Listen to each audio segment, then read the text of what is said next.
بارک اللہ فیک۔ ایک اور سوال بھائی نے کیا ہے، کیا جنات کی بھی مختلف قسمیں ہیں؟ بالکل، رسول اللہ صلی اللہ علیہ وسلم نے ارشاد فرمایا، جیسا کہ ابو ثعلبہ الخشنی رضی اللہ تعالیٰ فرماتے ہیں کہ آپ سے فرمایا کہ جنات کی 3 قسمیں ہیں۔ ایک قسم ہے کہ وہ ان کے پر ہیں، وہ اڑتے ہیں باقاعدہ ہواؤں کے اندر، جیسے کہ حدیث کے اندر بھی آتا ہے کہ وہ آسمانوں پر جاتے ہیں مختلف اور آسمان کی خبریں چرایا کرتے تھے، تو وہ باقاعدہ ان کے پر ہیں اور وہ پروں کے ذریعے اڑتے ہیں ہواؤں کے اندر اور مختلف جگہوں پر سیکنڈوں کے اندر فاصلے کر لیتے ہیں، جیسا کہ سورۃ النمل کے اندر قصہ سلیمان کے اندر بھی ملتا ہے۔ اور دوسری قسم ہے کہ سانپ اور کتے وغیرہ کی شکل کے اندر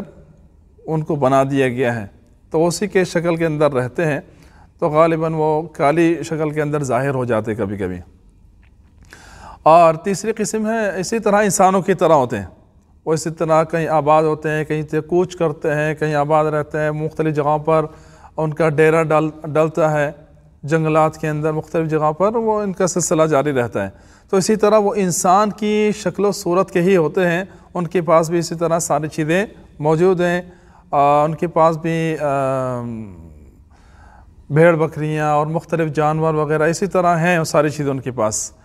تو یہ 3 قسمیں ہیں جو رسول اللہ صلی اللہ علیہ وسلم نے فرمائی ہیں، تو ان کی مختلف اوصاف ہیں، مختلف ان کے معاملات ہیں۔